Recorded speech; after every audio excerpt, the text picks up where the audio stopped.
and welcome to our Critical Studies video on Hamlet. This section will be suitable for Year 12 Advanced students that have Hamlet as their set text for study. So what do you need to know about Hamlet? Contextual values, themes, the possible genres, the 5-act structure of a tragedy, dramatic techniques, language techniques, and you should know some critics' essays. So we've covered a lot of those in previous lectures, so what we're going to focus on today are contextual values, themes, and at the end we'll give you some links to critical essays. Contextual values of Elizabethan England. So it's a bit of a crazy time. There is a lot of violence going on.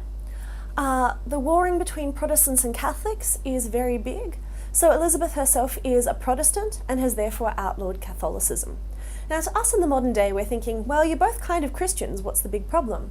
But for them it was really white and black. They hated each other. And it was considered treason to be a Catholic, and you could be put to death for it at this particular time. Obviously that presented a problem for Shakespeare and his family because they were old Catholics. So in the play we get a bit of a mixture. So we get mentions of purgatory, which are a Catholic idea, and being buried without the last rites. So those are sort of Catholic experiences, and seeing them on the stage at this time might have been a little bit controversial. But we also have Protestant references. We have Wittenberg University, which is the site of Martin Luther's protestations against Catholicism. So in the beginning there was only one Christian religion, and that was Catholicism, but Martin Luther began the Protestant religion by nailing 95 problems that he had with the church to the church door. So this is actually where Protestantism began. So this is a very unusual mixture. And maybe one of the reasons that we have these two different wars in the play is to consider how violence and revenge cycles can really add to a sort of violent, chaotic end for everybody.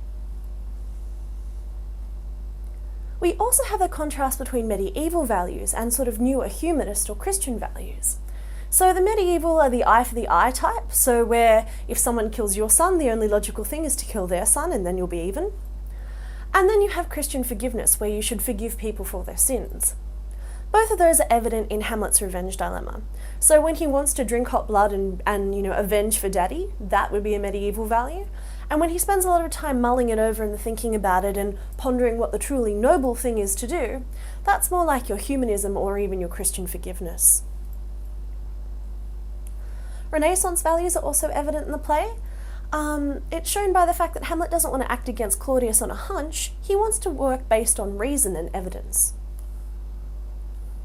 There are also philosophical ideas all the way through the play. So Hamlet and Horatio spend a lot of time wandering around, thinking about the individual and their place in the universe. One of the famous phrases is, "Nothing is either good nor bad, but thinking makes it so." And of course there's the other famous line, "There are more things in heaven and earth, Horatio, than are dreamt of in your philosophy." So it's good to try and incorporate your understanding of contextual events into the themes that you're going to talk about. So what are the universal themes in Hamlet? We have existentialism, revenge, parent and child relationships, dilemmas, loyalty, corruption, and appearance versus reality. So we're going to talk about each of those in a little bit. We'll start with existentialism, which is usually one that confuses the most people. Existentialism means to question life's meaning and to wonder why we are here and what our purpose is, if we have any purpose at all. So the word existentialism derives from the word to exist, as in why do we exist. Existentialism presupposes that there is no God or any order to the universe, and it's more of a philosophical idea than a religious belief. So you can see that existentialism is likely to be an offshoot of the humanism that's already in the play. Existentialism may involve the questioning of identity, choices, or actions, and involve experiences of depression, madness, and suicide. And I think already you can think of a whole lot of examples of those. In Hamlet, the Act 3, Scene 1 soliloquy, "To be or not to be," is a very existential piece. Hamlet wonders not only about his own choices and pain, but the everyday painful experiences of the common working man. So this is shown in the quote, "Who would fardels bear to grunt and sweat under a weary life?" So he's not just worrying about his own trouble and his own pain, he's thinking about the human condition and the things that we are all subjected to. So these again aren't the problems of necessarily a prince, but the problems that anyone could face.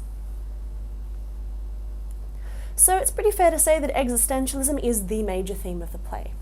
Although it might not have been considered so during the Elizabethan era, where they probably would have focused on the revenge stuff. Existentialism autobiographically reflects on Shakespeare's personal experiences, so you may know that his son Hamnet died at the age of 11 at the time that the play was written. So the soliloquy reflects Shakespeare's own depression and possibly his own contemplation of suicide.